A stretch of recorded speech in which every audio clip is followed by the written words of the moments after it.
the most vital part of the San Francisco's 2021 offense now wants out. On Wednesday, it was reported that wide receiver Deebo Samuel, who finished last season with over 1,700 total yards and 14 touchdowns, has asked the 49ers for a trade. Samuel joins Davante Adams and Tyreek Hill among the top-tier receivers who are looking for ways out from their team. Adams ended up in Las Vegas, Hill with the Dolphins, and now with the draft looming and teams piecing together their rosters, it's unclear who could pull the trigger on a deal and who has the funds to even land Samuel, then sign him to an extension. There are a couple of obvious names that come to mind. Cleveland would love a top-tier receiver to pair with Deshaun Watson, but no longer have the assets to make a deal after their mammoth trade. Similarly, one has to imagine that Mike McDaniel and the Dolphins would be all in, but they've already invested a ton into their trade for Hill. The 49ers aren't in a rush to make the deal, but should they decide to go for it, here are the teams I think have the space and the need to pull the trigger on a Deebo Samuel trade. Indianapolis Colts. To me,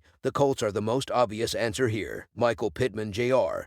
has established himself as a breakout receiver, but the team is desperately in need of another option. After trading for Matt Ryan, the team is in win-now mode and thinks it has the roster to really compete in the AFC. Samuel would be that missing piece of the puzzle. Over half of Samuel's yards came from yards after the catch last year with Jimmy Garoppolo under center. At this point, both Ryan and Jimmy G have similar arms, so there's a natural fit here as well. In addition, one can only imagine pairing Samuel's speed as a gadget runner with Jonathan Taylor's every down power. The Colts are lacking a first this year from their Carson Wentz trade, but future assets could be appealing here. I don't think I need to expand on this one too much. The Chiefs were already being penciled in for a wide receiver this draft, and they have back-to-back picks at no 29 and no 30 thanks to the Hill trade. It's easy to imagine the 49ers being willing to send Samuel to the AFC and get back the pick that was originally theirs. Samuel is plug-and-play perfection in Kansas City and would immediately fill the void left by Hill in a very similar role. The Chiefs also have just over $18 in cap space,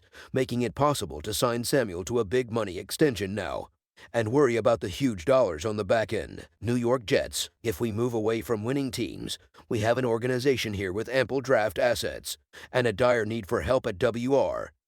If Zach Wilson can't succeed with Deebo Samuel in the offense, then you might as well start looking at pulling the plug. While the Jets' draft picks are high no 4 and no 10, it would also mean less overall picks in a deal. Maybe one top 10 pick would be enough to get the deal done, and Samuel is a proven commodity over a top draft receiver like Garrett Wilson. Green Bay Packers. I know we've been all AFC up to this point, but should the 49ers be okay sending Samuel to an NFC contender, then Green Bay makes a lot of sense. While the Packers don't have the cap flexibility of the other teams on this list, they can provide a winning environment and a top-tier quarterback. There is no doubt this team would make noise, and there are draft assets to be had with the no 22 and no 28 picks, one of which could be sent in a package. The Packers need a top-tier receiver if they hope to compete, and this could be their out.